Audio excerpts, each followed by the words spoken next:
Before I turn it over to you, Stephanos, I just want to make a quick announcement to everybody joining. We'll do question and answers at the end, but if you think of any questions while Ms. Washington is speaking, you can go ahead and use the Q&A box at the bottom to submit them as you consider them, and we'll get to them as soon as the talk is over. And now, Stephanos, if you want to get us started.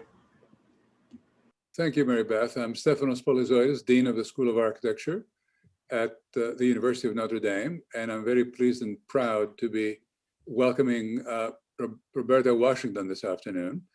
As you know, the medium of Zoom is very cruel. So while on the one hand, we cannot have Roberta here, on the other hand, we can have Professor Stephen Semmes introduce her from Rome, which is quite a miracle.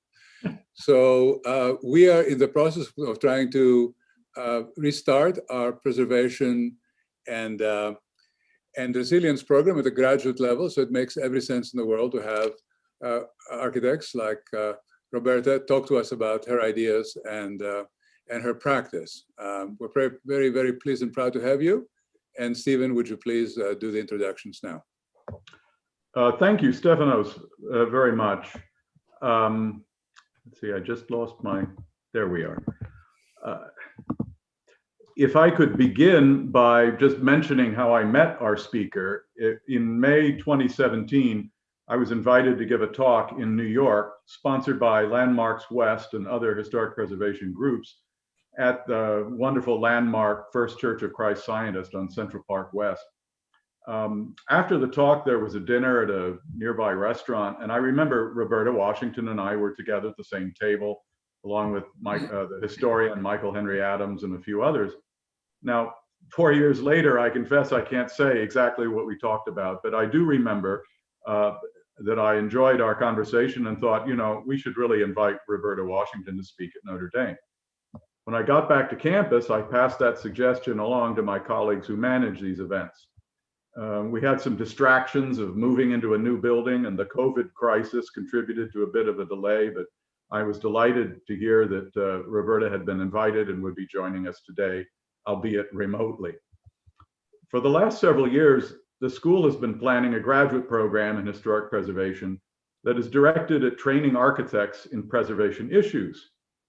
In addition to the potential contribution of preservation activity towards sustainability and environmental quality, we also want to underscore the social justice aspects of urban conservation and broadening public understanding of heritage, especially the heritage of groups that may not have been well served so far by the mainstream preservation movement. Our speaker this afternoon is perfectly placed to offer her reflections on these and other issues in her own work as an architect, public official, and community advocate. Roberta Washington is a fellow of the American Institute of Architects and has been principal of Roberta Washington Architects PC in New York City since 1983. Prior to starting her own firm, Ms. Washington worked as a health facility planner designer for various New York City architectural firms, and later ran a design studio for Maputo province in Mozambique, where she designed healthcare, educational, and cultural projects. Ms. Washington is an architectural graduate of Howard University and Columbia University, my alma mater as well. I don't think we were there at the same time. In her own firm, she has designed or acted as project director for hundreds of new, renovated, and restored buildings. Since 2001, Ms. Washington has researched, written, and lectured about the history of Black architects, primarily in New York State, and the history of Black women in architecture in the United States. Her biographies appear in the Biographical Dictionary of African American Architects, 1865 to 1945, and African American National Biography online. Ms. Washington is also a co-curator of Now What? Advocacy, Activism, and Alliances in American Architecture since 1968. This is an online and traveling exhibit designed to raise awareness of the history of architects and designers working to further the causes of civil rights, women's and LGBTQ movements of the last 50 years. So for my fellow faculty, students, staff, friends of the school, please join me in welcoming Roberta Washington. Thank you. Thank you. I'm going to go directly to the slides, I think. Nope, not that one.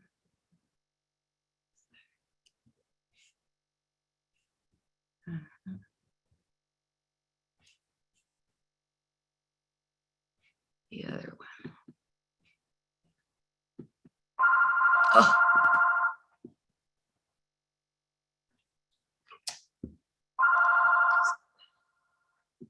Call from. Excuse me. Let me. Page 1, 7195 Okay. 7016010. Okay, apologize about that. Hopefully that's it. Call from. Page 1, 7195. Okay, let me go back to my screen again. Okay. Let's start my show.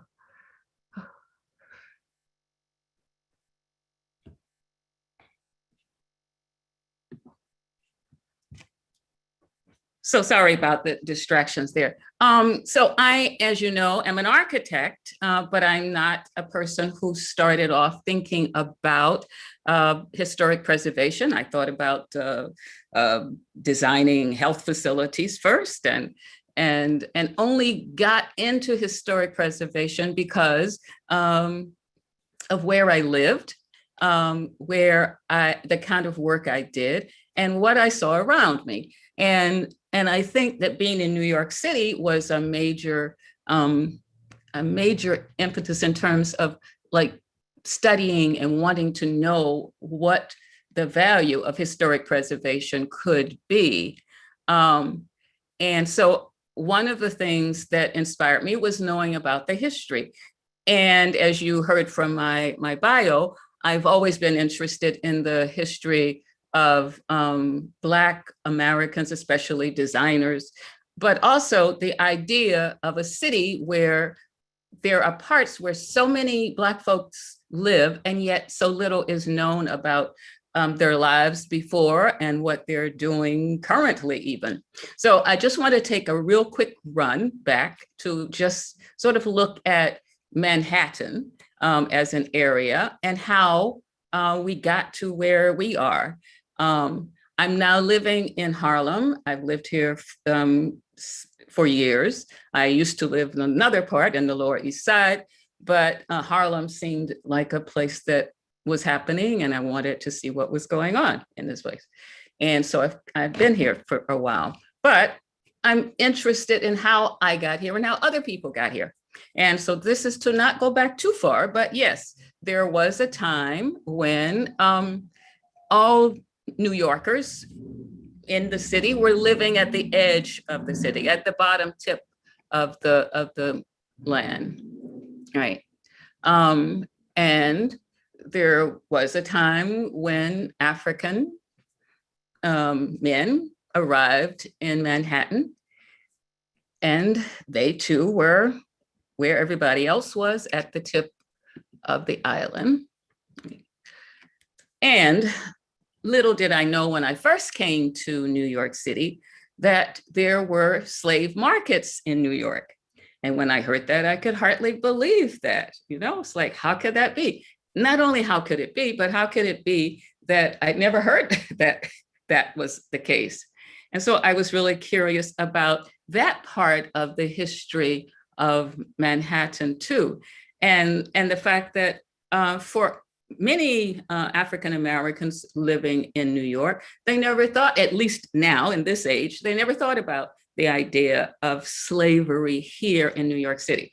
I think that we thought about it in the South and maybe other parts of the country, but it didn't quite go with what we knew about here. So if there was such a thing, how is it that it was like there, but never in a history book? And how is it that the functions and the acts that had to take place to make slavery possible were unknown to like most of the city. Not that everybody in the city was looking for it, but how is it that it was so difficult to find, right? And at the time that they discovered the site, not discovered, but decided to document a site in Lower Manhattan where slaves were traded. I was working near that area. I was working near Water and Wall Street, right? And it was just something that was very difficult to wrap your head around, that so many, centuries ago, that there were people being sold right here on Wall Street, of all places. And these things are things that happened. And there were escapes, and there were beatings, and there were burnings and hangings. And it was, all of these things were kind of new to me. And the way I think that I first discovered it was when there was a call for a project to design a monument to some buried Black folks. I don't think that they were all slaves. These were Black people who lived in New York and who were buried in a certain part of the city, which is still like the lower part of the city now, right? And that to me was like the first time I recognized in New York City that there was so much history that was not recognized, not named, and not called out. And I think that I started looking at what it meant to recognize those locations. First of all, you'd have to convince people that they had to be recognized, but let's say that you could recognize, or you could convince people that certain areas needed to be recognized because of the horrible things that happened, because of the important things that happened there. For whatever reason, what would you do? Does that mean then that you have to do a monument? Does it mean you have to do a sign? In this case, this corner got a plaque, a small plaque. But for the longest time, it was just, known as the Wall Street and Water Street corner, right? One of the projects that I worked on, which made me really aware of the fact that recognition is something that's needed for everyone. I mean, for different groups, for different kinds of acts, and for different places, was when they called for a submission for a competition to design the African burial grounds, right? Now, in theory, this came about because there was a building that was going to be built, a federal building on this site, right? And there was, of course, for every major building, an archaeological study that had to talk about what was there. So, in fact, some people must have known that there were bodies, hundreds of bodies buried on this site.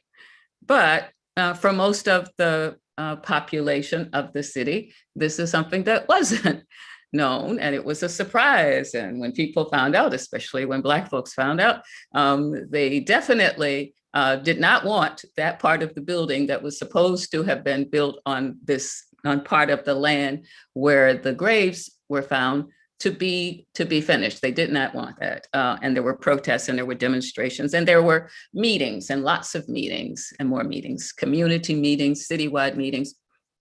And it was more than just, I think, the fact that people wanted to recognize the people who were previously living and died and buried there. but it was sort of like recognizing African American history in a way beyond just the bodies, but it made both white and Black and all New Yorkers have to think about what the history is and how much of it do you not know, right? And then the question is, once you know it, what do you do about it? You have to all agree, first of all, or at least the people who are in control have to agree that once you know what the history is, you have the power. If you have the power, then you have to do something. And in this case, what was decided should be done is that there should be a monument dedicated to those African Americans who lived and died and were buried in this area. And beyond that, they also thought that there should be an interpretive center. So my office was responsible for the interpretive center, not the monument, and it's very close. They're close by, although they're not side by side. These two spaces. But for me to work on the interpretive center was really about understanding, first of all, that there were people who really did know some things that others didn't, and that they needed to say or explain and talk about it. And then the question was how. For instance, one of the things that came up in an early meeting about how to represent people in the interpretive center space was that the exhibition folks thought that instead of having, since we didn't know who these people were or what they looked like, or no, we didn't have we couldn't say what a face was. We shouldn't show faces. We should just show a silhouette in plastic or that glass, very thick, like 2 or 3 inches, and just show a cutout of a person to represent a person, because they thought that we shouldn't say we know more than we know, and we don't know what they look like. So why should we use these kinds of models? And the first thing that became really clear is that, especially the people who are representing the communities and the city council, that no, the Black folks wanted to see Black folks, and they wanted to see faces, and they wanted to imagine from that. I mean, their thing was, well, you don't have to know what they look like, they're Black folks, but we want to see that. We don't want to see representative styles somehow showing something that's not really what we think it was all about. And so in the end, we ended up with these kinds of models throughout. But the main part of the exhibition is about the history of New York. And because of that, I think that the Interpretive Center and the whole monument is a special place, especially to Black Americans in New York, but it should be to anyone, because it's like unveiling. Don't you want to know what kind of history, what went on before you came or even after you were there, but don't you want to know about the past? And so this is that place where you can go and without judgment, have a chance to see what the city's history, or a part of the city's history, is really or was really about. So this was the monument on the outside. The plan was what I showed before, but this is it. Okay.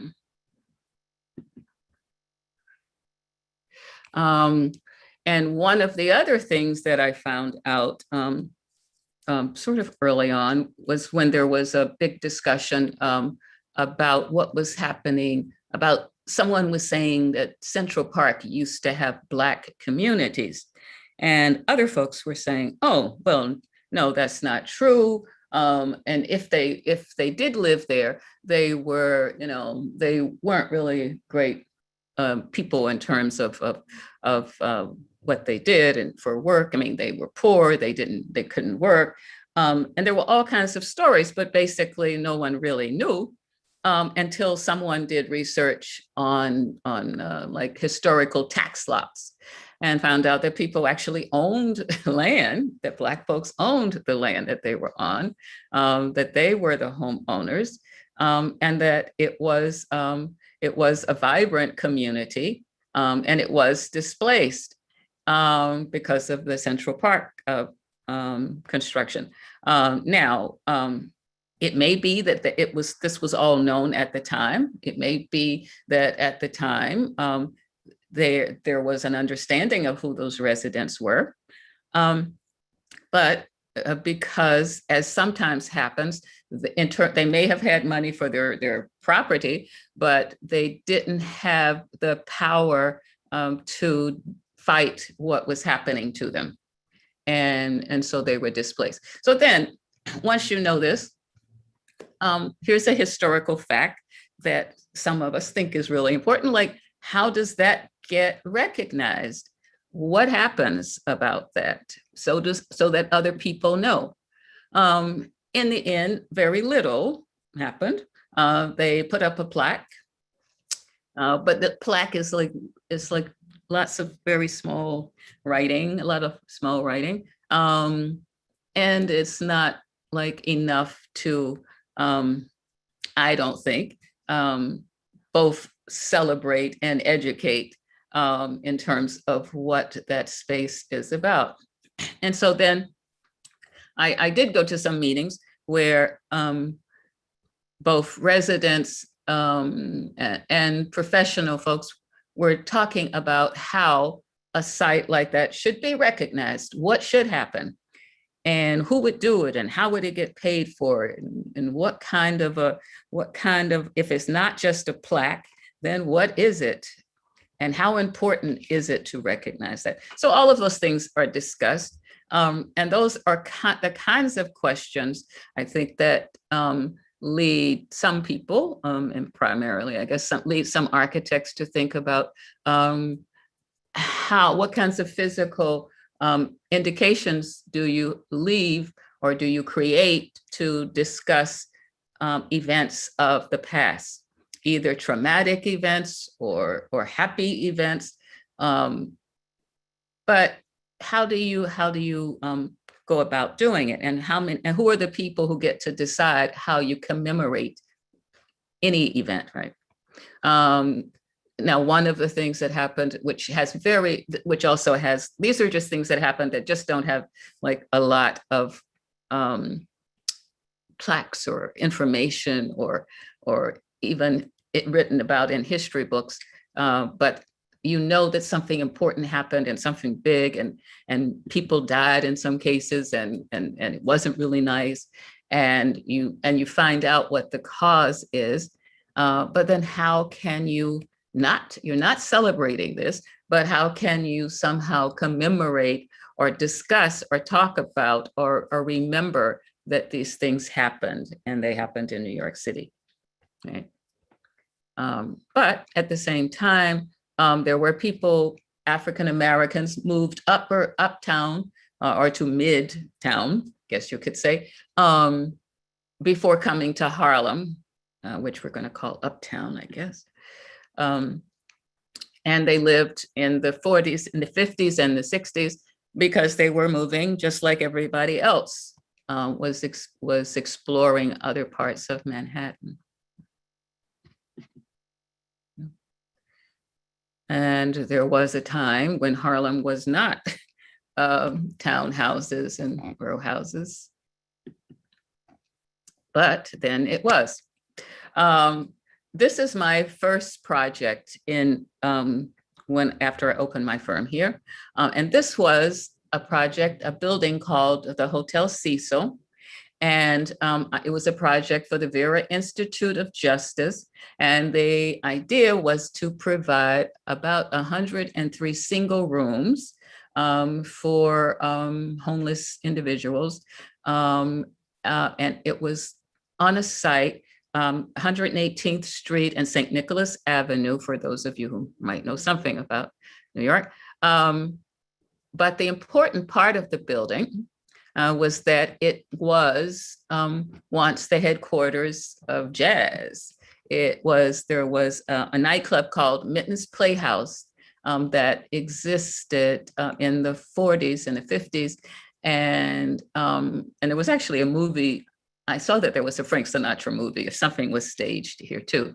But the main fact was that because of the association with this building to jazz and music, there were two groups. There were some very interested individuals. One was a group of musicians and historians who wanted to not let the building go. They thought that the building should be landmarked.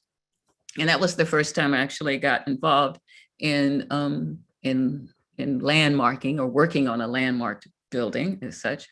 And I worked on part of the submission for the federal recognition. This building is not recognized by the city of New York. And so it's on my list of buildings which should be. I mean, to get listed on the National Registry requires a lot of information, a lot of background searching. And it's not that it's easier than doing the New York City Landmarks Preservation Commission submission for a designation. But there wasn't really a group of folks at the time saying to the Landmarks Preservation Commission, this building must be landmark. And so for whatever reason, they never did. So I think it's like a sort of a strange omission because I think the building at the time, and even now, but more at the time, I guess, had all of the characteristics of what was important to it if it was being designated for Mitten's Playhouse, right? It had a huge bar on the inside of Mitten's Playhouse. The original bar was still there. And in the end, the spaces were leased out. This space and spaces on the other side of the building to developers who decided that the best way to make money off the building is to make it a club, but they didn't think that the space for Mitten's Playhouse was that good. And so they did something else. And now there is a nightclub at the base of the building. There's a restaurant and there's a nightclub in the original Mitten space, but everything has been stripped out. And one of the things that some people I know had tried to do was to make sure that the new owners took the bar and understood the importance of having the original bar there. It was a nice long wood bar. That was an important element, but they weren't interested at all, and it was in their hands, and they didn't have to do anything else. And so they did donate that bar to the Smithsonian. But I think it's something that belongs with the rest of the space. Right? And this is another one of my earlier projects. There's something called Astor Row, which is 130th Street. It's just a block, it's a single block, but most of the block is full of these 3-story townhouses, which were done in the 1880s. And the reason it's called Astor Row is because the money for the developer for the project were the Astors, the John Astors and their family. And it was built, it was considered a project for workers at the time. And the unique part of the building, physically speaking, is the fact, as I said before, is that it has wood porches. So all of these buildings have wood porches. And so that there was, I believe, like the last descendant of the main family, the last Astor, who was donating money to restore these porches. And they did it through the Landmarks Conservancy, which sometimes tries to help people who live in historic properties and need help fixing them up because of not having the money that, sometimes people don't want to be landmarked because they think it costs too much. And so the Landmarks Conservancy can take away the burden of some things. And so most of the porches were done, but the owners had to agree, and some owners did not agree. So there's still porches that are being done now, but they're being done privately. So I think that the idea that there was this group of houses built for workers, and now it finds itself in the middle of Harlem, is something to be recognized. And the neighbors, the people who live near there, across the street from there, and who buy these buildings, are people who recognize that they are special. Now, in terms of landmarking, I think that the porch is a great reason to wood porches, because there's only one other area that I've heard of in Brooklyn that has these kind of wood porches. So I think that in itself is a reason to look at it. But I think beyond that, the wood porches, just the aspect of having some housing to continue to exist that were actually built for the working class.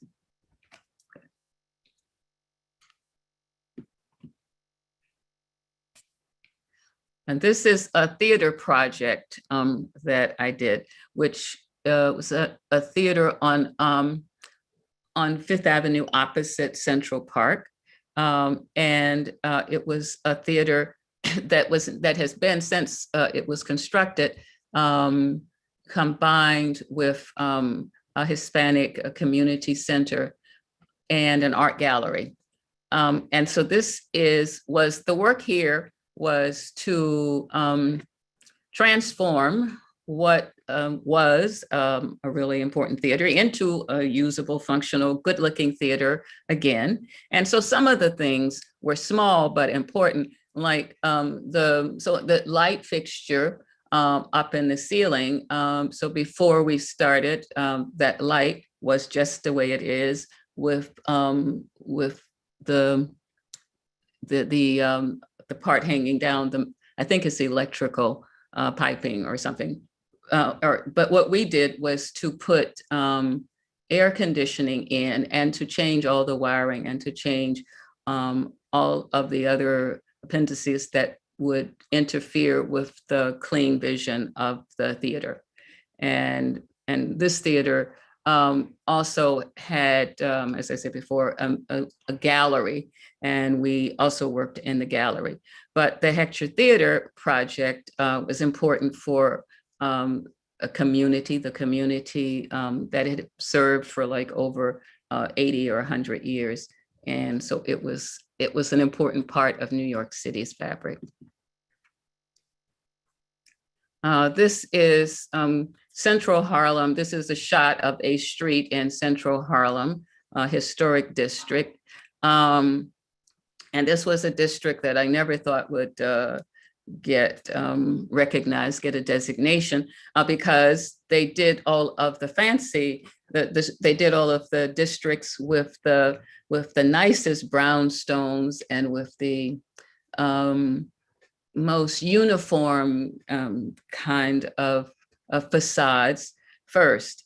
And this street, even though it looks really nice because it has all of those trees, is a mix and it's not quite as nice, but things happened there. And so partially the designation came about because of some of the events. Like there was a union organizing, and there was a music school, and there are other important events that could be placed in this district. And so this is why it's there. The garage was provided the only kind of challenge to having a historic district, because the garage is on the end near a corner, but not at a corner itself. And the garage had their intent was that they should not be part of any kind of historic district, because they had plans, big plans, to sell that lot that their garage is on to make big money. And their idea of what does it mean to be landmarked includes feeling or thinking, or maybe knowing, that they would not be able probably to build a 20-story townhouse building, a condominium building. So they fought for that, and they hired lobbyists for that. But in the end, it comes down to, I guess, who has the best politicians on your side or whatever. So the community won this in this particular case. And so it stays, and it is landmark. I mean, it's the whole district, including the garage, is part of the historic district. So. And this is another project that I did. And my project was a door. Yes, just a door. It was a replacement of a bronze door of a building done in the 1920s. And this building is a ventilation building for a highway that goes under the, well, it's a what do you call it? It goes under the water, right? And so this is a ventilation building, which is why it's called a Bloor building. And all they wanted was to have their doors replaced. Now, this building is on the New York State and the National Registry for historic properties. And our job was to make sure that what we replaced it with was better than what was originally there, which is hard. I mean, so it's not that we're saying that the material is better. We're just saying that it had deteriorated to a point where it needed to be restored. And as a project, as a historic preservation project, it was interesting because it also involved understanding what the thoughts were when the building was first built, how it was used, and examining how uses and how that building's use and the use of the doors have changed. And so this was, it was a historic preservation project, but it also included understanding and being able to find people who could do a kind of work that's not normally, it's not a common trade. And we were looking all over. I think in the end that the contractors who did produce the doors were in Pennsylvania, and it was half art and half technology that got them there. But it's just another aspect of preservation. Yeah. And this is a project that we did recently in Washington, D.C. It's a Haitian embassy. And the reason that they first called us is because it's in a historic district, and it was previously a Chinese mission. And but it started out as a 3-story building, and it was built in 1919, and it got a fourth and a fifth floor added over time, and it also extended over time. And so that there were several, there was like a mishmash of various styles and eras. And so part of our job was to, when we went there, when we first saw the building, the main distractor was the fact that the front facade had big air conditioners on over every window.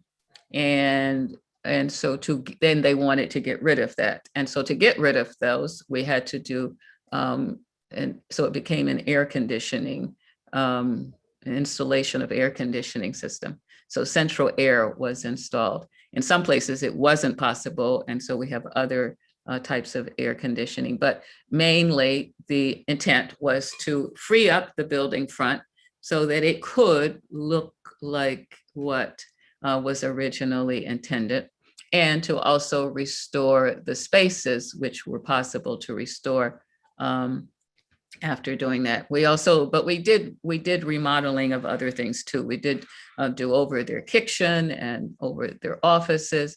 But the main factor was to have a space for the public that reflected what they thought the embassy, the status of the embassy should be. And this project is a project that I'm currently working on. This is a building that was built in 1893 as a police station. And it's one of the first police stations in Manhattan, in Upper Manhattan. I didn't mean Manhattan. But as people were moving further and further uptown, this was built on 107th Street near, on the east side, near 3rd Avenue. But the idea at that time was to establish police stations uptown. And so there's this one and there's another one in a couple of blocks further up, but further west. So our job was to see what it is that we were working with, and to discover how we could take this building and turn it into a building which had offices for a not-for-profit. It's a housing not-for-profit. And the building was landmarked in the 1990s, like 100 years after it was built. And so our job is to, because the building is landmarked, is to make sure that we take care of those features of the building that are important in recognizing this as a landmark building. So things like the doors and the windows are really important, and the cornice. And what we're doing on the inside is pretty much totally different from what we're doing on the outside, because they want modern functioning offices that maybe do not look like they represent the 1890s. And so the job is to make sure that we keep our elevation very much in line with the landmarks, the historic preservation guidelines for facades, but provide all of the other modern aspects of a building that they expect on the inside. And we are actually we're still in design. We're finishing design now. This is the main entrance, and I'm only showing this piece here. There are two buildings. It's a really tight lot. There are two buildings, one in the front, and then in the rear were the jails. And I'm just showing this because this is one of the things that we had. This is the part with the behind the railing there. Was the annex, which was used for the jails. And one of the things that we did discuss a lot was, well, in the name of preservation, do you try to keep the bars on the building? because it was a jail, and that's what it was called, and that's how it was designated. It was designated because it was a police station with a jail. Or considering that it's a not-for-profit who will have community activities, do people want to have bars on a building and to be reminded that it was a jail? And how far do you want to go to remind folks of why this building is landmarked? So maybe you don't keep the bars. And anyway, that was our last conclusion, that we don't keep the bars, but we keep the rest. Now this it started off as a renovation of a building. This is Kansas City, Missouri. And we were associate architects, and our job was really to work on the restoration and updating of the existing building on the left. And that building was a bar and a jazz club. And so at this intersection of 18th Street and Vine Street, there's a museum for jazz and for Negro baseball, the Negro Baseball League. And so our project was just the jazz part of it. But as you can see, if you look at this picture on the right, closer in the foreground, there is another building, and that is the entrance to the Negro Baseball League. And so there's a whole museum there too.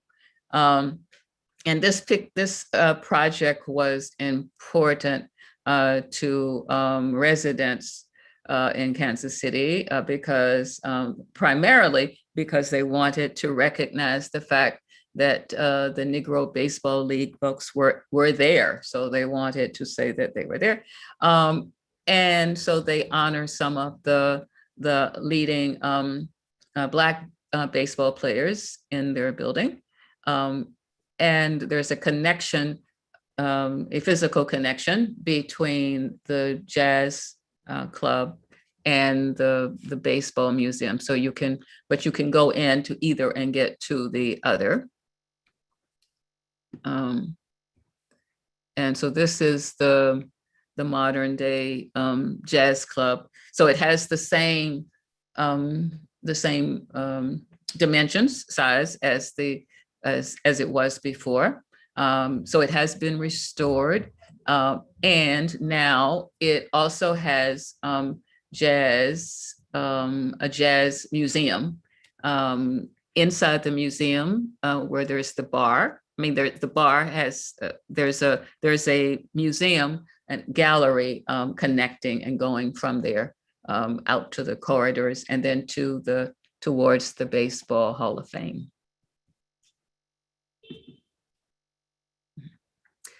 And now I'm also like looking at other projects. These aren't projects that I worked on, but these are projects that I sort of identified as being done by Black architects who never got recognized and maybe should. There was the person who did this, Suffren Brown, has since passed away. But I think the story of how he did this, working for Elijah Muhammad, and how it transferred to Malcolm X, and he has a whole story behind it, which is like one of the stories I'd like to tell if I ever wrote about, finish my book about Black architects in New York.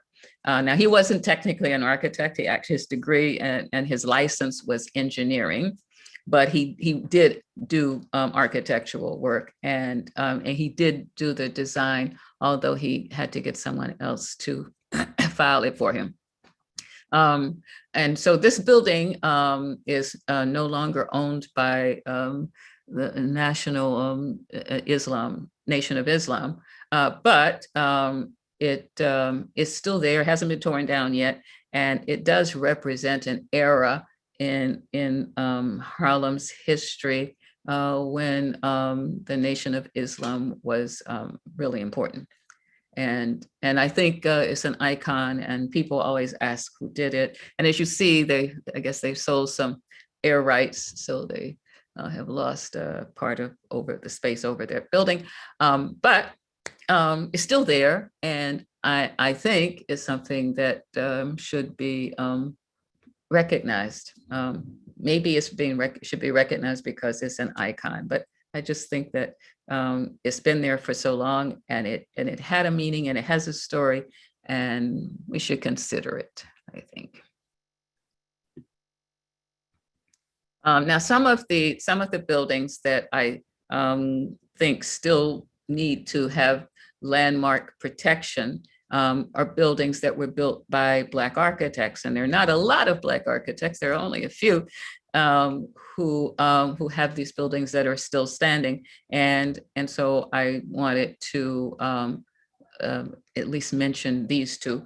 So this is Vertner Tandy on the left and George Washington Foster on the right, and these are the first two licensed Black architects in New York City, and they got licensed in like 1916 and 1917 when they started licensing in New York. So, but they also were very active, and so the Tandy did the St. Philip's Episcopal Church, which was a church that was one of the largest churches when Black folks were downtown. And it's been theorized that his building this church, or the congregation asking Tandy and Foster, who were partners at the time, to do this church, became the reason or the impetus for Harlem becoming the Black Harlem that you know today.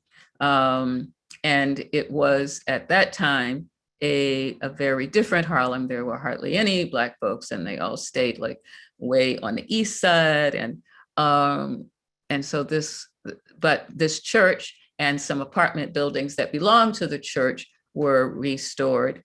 And people, Black folks who had before lived in the mid-50s and the 60s started moving to Harlem. And once it started, it continued, and it changed the whole story. There's a building that Tandy also did, he did the restaurant. He's done several restaurants, and this is just one for Sugar Ray Robinson, who was a boxer. So that church is landmarked, as is this church. And this is Mother A.M.E. Zion Church, which was done by George Washington Foster after he did from Tandy. I don't know, they had some issues, I guess. And so, but this was done in 1929. It's also landmarked. So those two churches are, I think, like some of the first churches that were landmarked in Harlem. And this is an addition to the St. Philip's Church, done by another Black firm like a couple of decades later.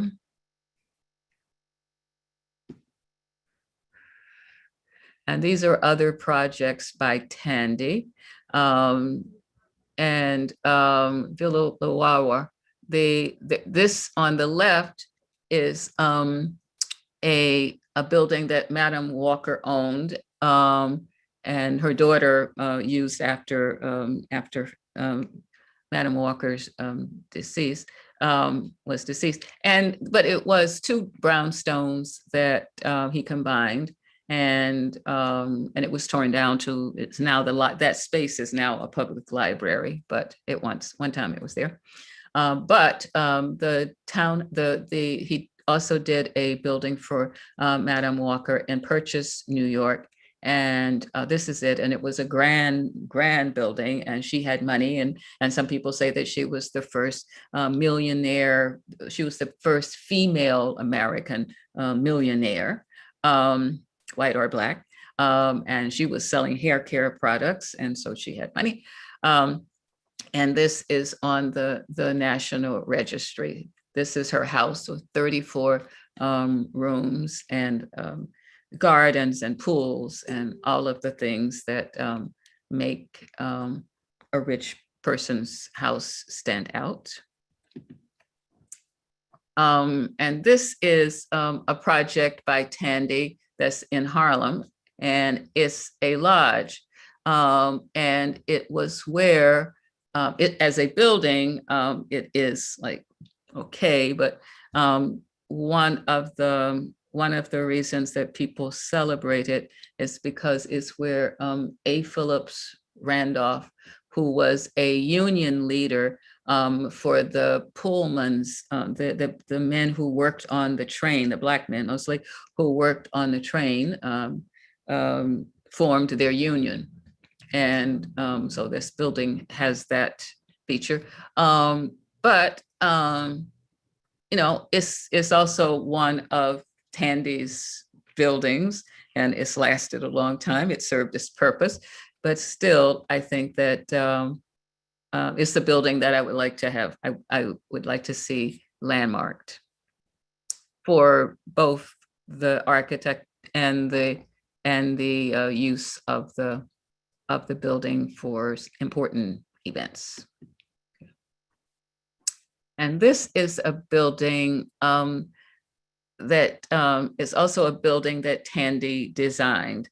And the interesting thing about this is I don't see the date, but I think it was like 1923 or something like that. Oh, okay, this was 37, there it is. This was a church. Now this is Tandy's church, which was torn down. It's not around, but it's talked about, and I was able to get a photograph from the city archives. But this is a building that was done like in the international style, which is very unlike the other kinds of buildings that we see for Tandy, which I think to me means that Tandy could design, that Tandy designed for his clients, and he could give them what they wanted, but that maybe he didn't always give them what he wanted. Maybe this is closer to what he would have done if it was only up to him. And this is Abraham Lincoln House. It's just where Tandy was. So this was one of the, I think this was the second case of a Black architect being put on or their firm being hired to work on a project, on a city government project. So the city's housing authority did this project. And so this was the first time that a Black architect worked on a project like this. And this is a building that Tandy designed that's also in Harlem, which is quite nice and quite, you can't, I'm sorry, the picture doesn't do it justice, but I think that this is also a building that needs or deserves to be landmarked. And from out of town, we have California's Paul Williams. Well, actually, he wasn't California's Paul Williams. He was the world's Paul Williams. And at one time, he was the most famous Black architect in the world, right? And he primarily worked in California or other places like DC. But one time, well, he worked twice he did two buildings in New York. One was a building downtown in the 50s, some kind of a music I don't know what they did actually, but I know it had to do with music. And he did that building, which was later demolished recently, not so late from his time, but recently. And this building is, I guess, the only building of his that still stands, and it's a school in Harlem, and it's an elementary school, and it's one of the things that I think now should be considered for landmarking. And sometimes it's like you don't think that you can't imagine that somebody would come along and just change something. It seems like it's going all right, it's going well. So why should there be a need to get it landmarked? And the reason is because just because you think that something is good and it's going to be there forever, you really have to look at what has happened in the past and how things do happen. And I think then you look twice at some things. And so this in this slide show is really about different kinds of landmarking issues. Some are the idea of how do you landmark or somehow note or recognize some event that's happened.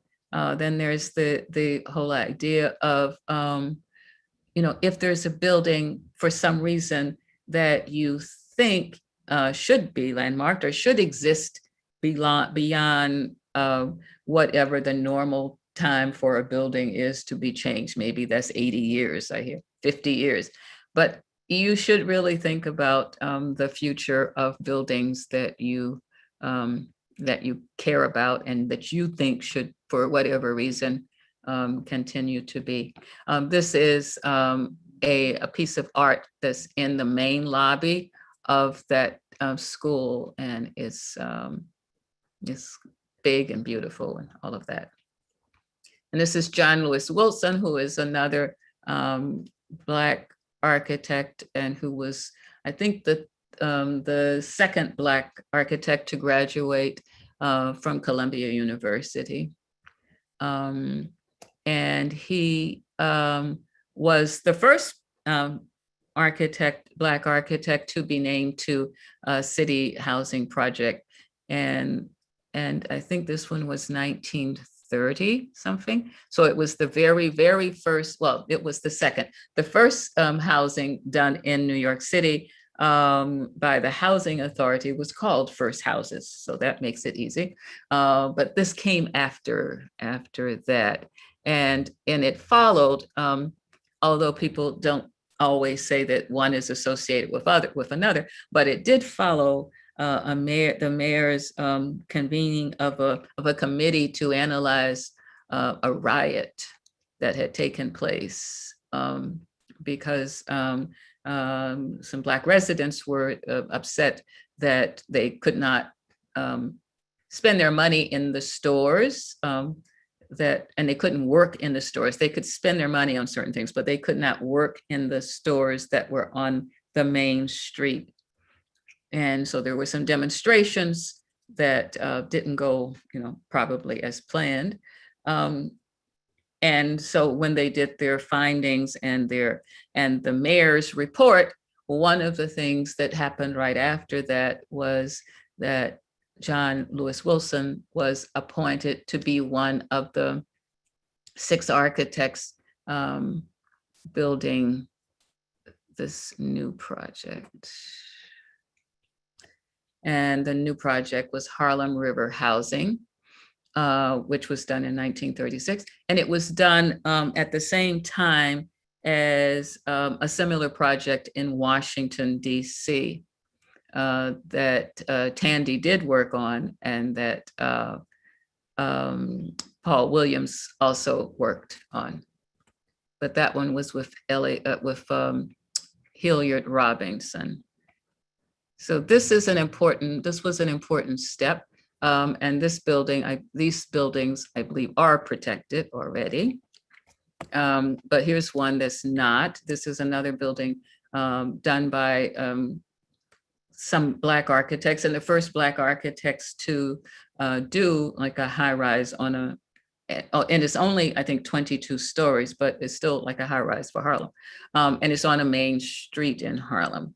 And there's a long story about how they got this project, and it was supposed to have been, many people said that it was supposed to have been a project that Philip Johnson was doing, or it was announced before Eiffel and Johnson got the project, that it was going to be done by Philip Johnson. But things change, and demonstrations, politics, whatever.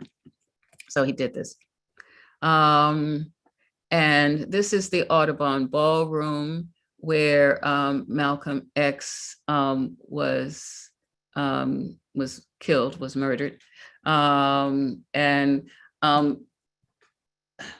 It's hard to explain, because I think that there was a time in New York when Malcolm X was as important as Martin Luther King outside of New York. And he was murdered in this ballroom, and it became then part of I can't remember now exactly what it's a research lab was built on top of it, or part of it. And according to a historian friend of mine, the part that was where Malcolm X was killed is now like the parking lot, that they did not do anything more important with it than to make that area a parking lot. And this was a project that garnered a lot of attention in terms of getting recognition for spaces that were important to folks, especially in this community.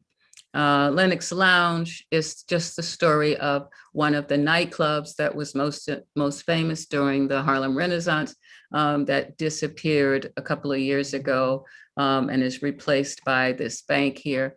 And this is one of the examples of loss, and the fact that even though there are people who understood the importance of saving some things, it's still hard if there are not enough people who see it the same way. And so this is one of those examples of that. And there are quite a few places in terms of clubs and nightclubs and spaces. And many of them are gone now, because preservationists who were too slow to move weren't able to convince the Landmark Commission or anyone else to save them. And this one is one of the recent ones, which was the Renaissance Casino and Ballroom,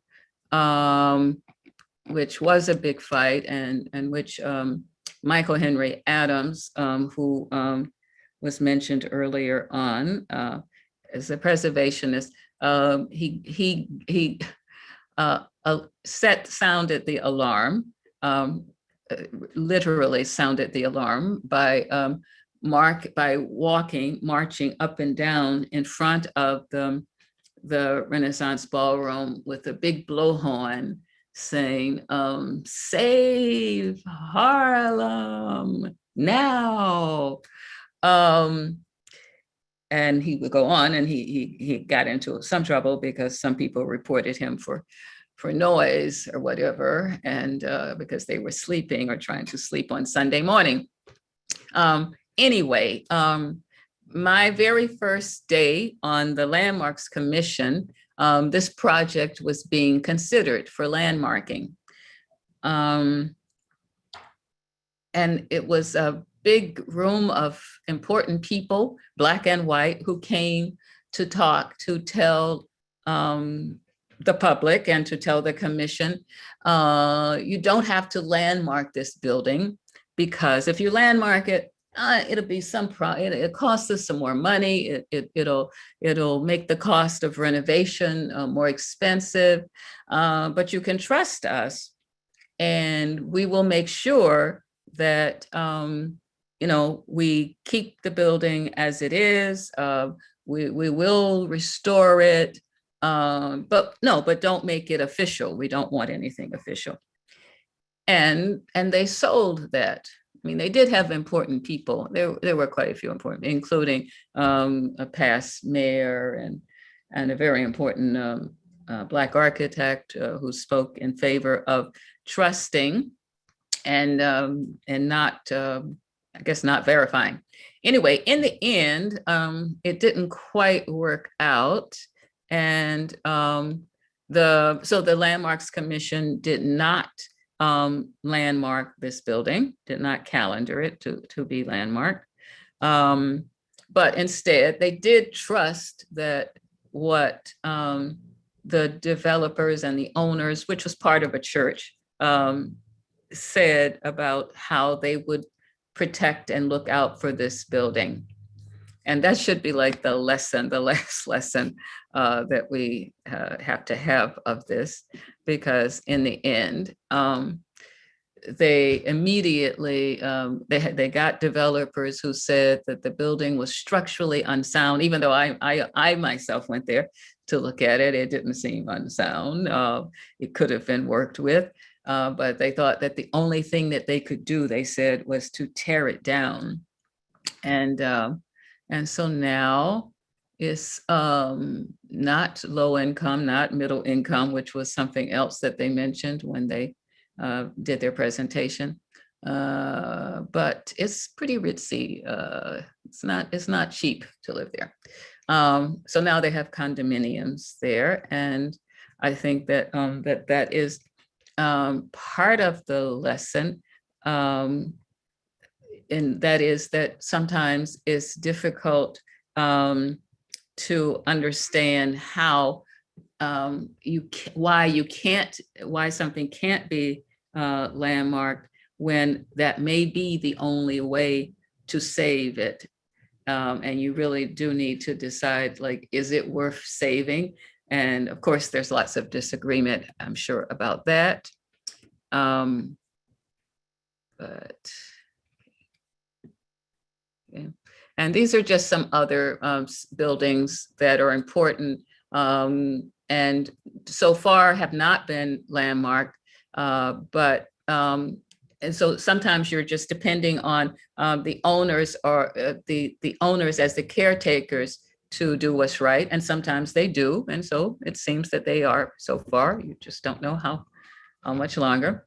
And this is a building that no longer exists. It's the name of that that last Central Harlem district. It had that name before this building was torn down. But this was a famous, very important theater before it was abandoned. And what's happened since then is that the one side of the theater became a church and the other side became a grocery store. And that lasted for like 20 years or so. But the importance of the theater really dictated that something should have happened to it. And this again is a project, this building was, and this area as a district was always on the federal, the state and the federal registry, but it never made it to the New York City rolls, and thus it was torn down, and that's the new building that replaces it.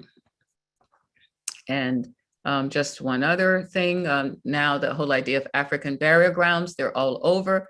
And they're not so much looking for protection because people have agreed to not disturb them, but it's still like waiting and depending on the goodwill of developers to do something that somebody else thinks is right. And so with that, this is one last project, which was a theater. It's still going to be a theater. And this was a project that was submitted to Landmarks, the New York City Landmarks Preservation Commission because some people, and this is maybe a judgment call, but some people don't think, like myself, I guess, don't think that every building, because it has a flat roof, deserves to have a tower as tall as you can build it. But this building was also not landmarked, and in a way, it's sometimes it's as if people think that you can't do both. You can't have landmarking and have a developer do whatever they need to do to make money. So obviously, if people think, and maybe it's true, that if this building was landmarked, you would never be able to build like 40 stories or something. But I guess the question is are we satisfied just having this base? I mean, it's like some other projects in New York, or is there something about size that still matters in terms of how you see a building and how you respect it? And I think this is the last thing. This is sort of a current point of attention for a group that I work with, which is a group called Save Harlem Now, which is based on the group is based on the call from Michael Adams, where he was walking up and down the street because he was so frustrated that something was being destroyed that he didn't think should be torn down. And everybody was saying, oh, don't worry, it won't be torn down. Nobody will ever tear that down. How could they? And of course it was. And so we have a group called Save Harlem Now, which is made up of various residents. It's white, Black, architects, educators, historians. But the important part is that our group feels that in a way, Michael Adams was right, that we're not paying enough attention to what's happening, because just in the last couple of years, some of those projects that I showed you disappeared. And everybody, of course, feels guilty, like, what did we do? What didn't we do? Why didn't we do more? And yet we don't think having the energy isn't the only thing. You have to have a plan, and you have to have enough people who are buying into your plan to make it work, and to really take care of what you think the issues are that prevent you from getting a building landmarked or recognized, or getting a district recognized. And also looking at the fact that in the whole city of when you look at look at the borough of Manhattan, most of the landmarking is down in the village still. I mean, even though the population moved up, Harlem now, in terms of population, has far fewer landmarks per capita than other parts of the city. But whatever happens, I think that there has to be a way for people, for residents, citizens, to get active and to be a part of making a stand for buildings, for spaces, for places that you think are important and need to be called out. This is a current issue. One of the buildings which is currently taking up a lot of space and time in terms of activists discussing it. And it's a building on the left. There's a building which I don't have the before picture, but looks like nothing like its predecessor. But this building was built and lived in the 1840s through the 1880s. I mean, it's been lived in since then, but it looked different in those days, and it had a top piece. I don't know if it was, I think it had a chimney and it had some other things, and it had a porch, and it had several items which are now not here. And it's covered in this sort of fake brick thing, but the real material is this siding. And because the Landmarks Preservation Commission believes, number one, that there's not enough original material here. So even though you could say it's the home of abolitionists, they are saying, well, it's not enough to get over that hurdle. There's a building in the village that people use as an example to say, well, look at that building. That building, the original part is the part in the rear, behind the tree, but in the rear, that's the original part. The front part is all new. And so how could that be approved if this one and this one doesn't meet the standard, but that did? And it can be replaced. And yes, it can be, this material can be uncovered, but it has to be saved first. And so the battles go on. So I would say that in conclusion that I think there are lots of battles to be fought in terms of preservation and supporting. There are battles, but there are also lots of opportunities that maybe are missed, and lots of opportunities for people, whether they're architects or residents or historians, or just people who live on a block with the building that they care about.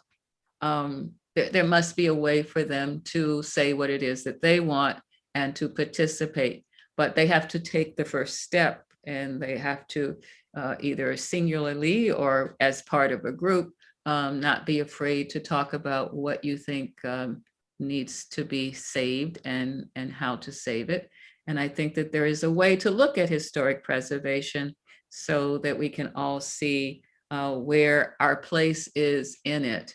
You know, are we the ones marching for something to remain, or are we the ones who are supporting when there's an effort to try to figure out what it is that should remain?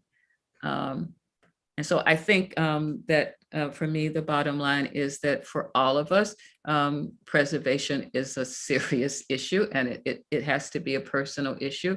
And it's not just because you want your neighborhood to be a certain way, but because you want in general to have a world where important issues are commemorated and important buildings still remain. So that's what I would say.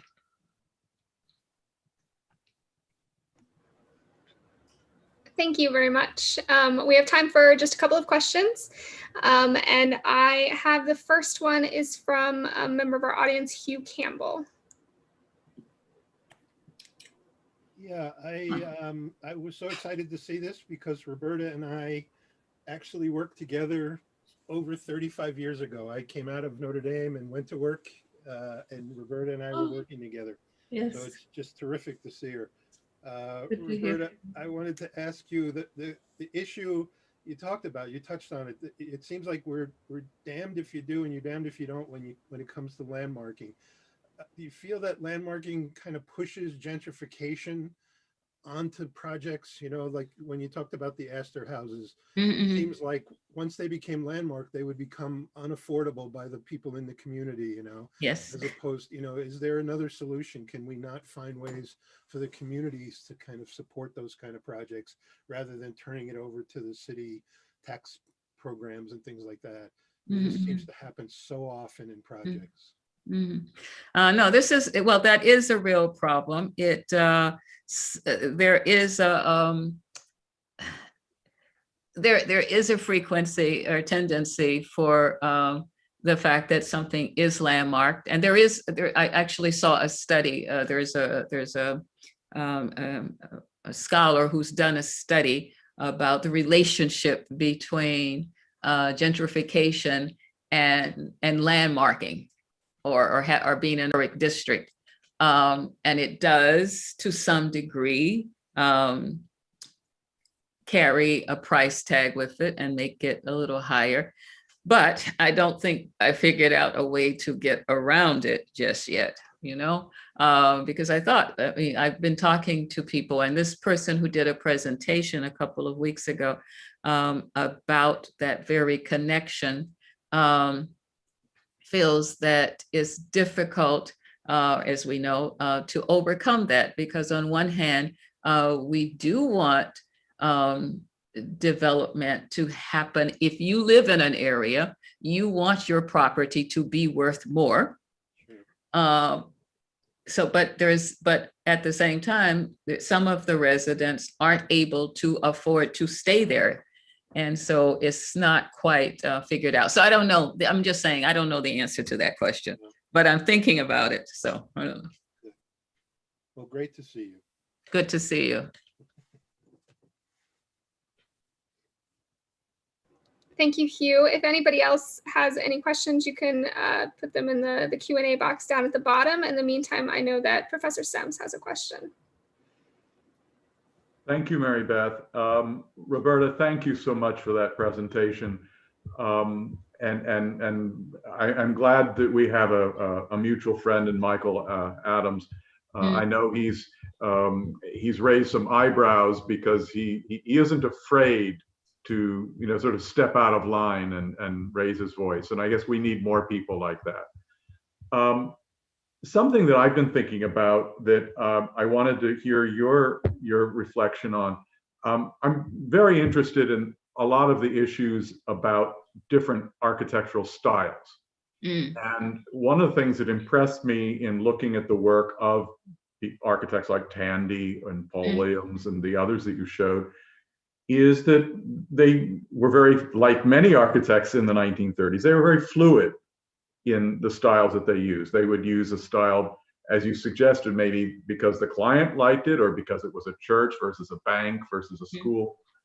And so, like their white architect colleagues at the time, they explored different styles, including the modern as it was starting to come in.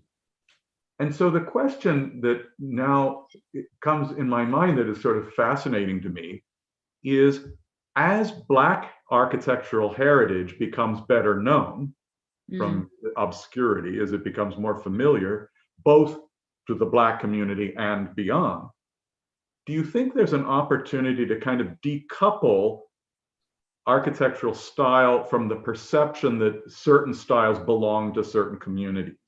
Which seems to be very prominent in a lot of people's minds today. And I won't go into about, executive orders and so on, but this notion that maybe styles could just belong to everyone. I mean, what do you think? Well, I think now that in terms of Black architects and styles, that I think that Black architects are like open to and have been open to whatever it is that white architects are open, and that's not to say that there hasn't been a lot of thought given to, is there should there be a Black architectural vernacular? And there are books written about it. Right. And I think that we haven't gotten there quite yet. I think right now we're all in the same boat, and that is that we're influenced by the same things, the things we read, the things we see, and that individually, yes, there are architects who are trying to break out of whatever they feel is the box that they're being put in. But I think it's an individual thing. And I don't think yet we have gotten to a point where we say that our architecture is totally different because we're representing, an African heritage, which goes in this direction. And so it's not quite there. And there have been several studies. And I think that there have been, and I think architects, Black architects do try to incorporate features and some things. I mean, I have done this too. Sure, sure. But I don't think that it's yet like risen to the level of a separate total style, right? Mhm. And I think, for instance, I went to a presentation. Well, I went to it was on Zoom. Ameza Lee Meredith, who's this Black woman who started the art department in Petersburg college. I've forgotten the name of it, but it was an African American college. Anyway, but she did a building which the critics went crazy over and is now on the National Registry Oh, because it's a building. It was supposedly like one of the first, if not the first, house built in the international style. uh-huh. And so at first it was like people would say, well, how could she have done that? You know, I mean, she's a Black woman. She's not even an architect. How did she? But I think when you look at the fact that she was here in New York at Columbia University, Columbia Teachers College. Okay, yeah. In 1932, when they had the exhibit at the Museum of Modern Art about the international style. So it just shows that people can be influenced by the same things. If they see something and you know, learn about something, then they can be influenced by it. So I think that explains why because they were saying, how could a Black woman without any training do that kind of a thing? And I think that we're influenced by the same kinds of things as other folks are. And yeah, but it doesn't mean that I don't think that people should still look and search. So we're still looking for the Black aesthetic. Thank you. Thanks. So we're just about out of time, but I do have one question from a student that came through from Joyce. I've seen many historically significant buildings by Black architects get torn down due to a lack of knowledge on these architects and their work. What do you think schools should do in order to prevent this from happening? And do you think that the landmarking process plays a factor in why these buildings end up being torn down? Okay, so to answer the last part first, I think landmarking has a small part, plays a small part in it, because it's not just buildings by Black architects that get torn down. You know, and in fact, we have like the smallest number of buildings. We want to have more, and we do want to keep those that we have. But I don't think that that's really why they are torn down. Okay, but the first part of his question, which I just, what was the first part of the question? Do you think that part of the issue is that there's a lack of education as to this? Oh, education. Yes, I do think that, but luckily there are people like myself who would go someplace and talk to folks about what it is. Now, I taught a course at Howard once about the history of Black architects in practice. And that's why I guess I'm trying to write about it, because I feel like there's so little information out there, and there could be a lot more. And some of the things that if you found out about them or heard about them, you think were amazing. But just like, you know, we don't know everything that's happening, you know, in certain areas or certain neighborhoods. People who are teaching architectural history have no idea of what's happening among or in the history of Black architects. And I think that is important.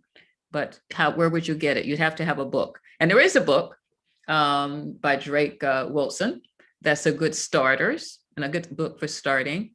But I think that there just needs to be more, and there needs to be more like folks invited to talk like I am today, talking. And I think that those things lend themselves to maybe educating general public and all.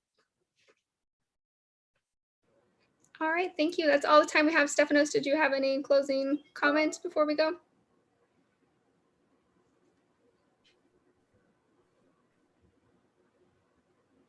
You're muted, Stefanos. I don't have a question, but I have a comment for Roberta. I want to thank her for being with us today, because her work reminds us that architecture has meaning for all of us in many ways, but also for particular sets of people within society. And it's because it has served them, it has marked their lives, it has marked their passage to this and every other society. And therefore, it needs to be recognized, understood, and pointed out as a part of a communal history that in the end is going to bring us together decidedly in the present and future. So every building matters in many ways, and it matters particularly to some, but maybe more to others who have grown through it and with it. And the dimension of memory, as you pointed out, Roberta, is really that fundamental faculty that allows us to recognize these issues and then to act upon them. And this is particularly important in the current state of architecture in the world, where fashion, technology, and money rules. And it turns out that this by far more important, and that we all have to pay just remarkable attention to. So we hope to have you in person one of these days soon. I think we're all zoomed out, but it's about 2:00 in the morning for Stephen in Rome. Yeah. Oh, yeah. So we thank you for staying with us, Stephen, and until next time. Okay. Till very soon. Thank you. Bless you. Thank you, Roberta, and thank you everyone who's attending.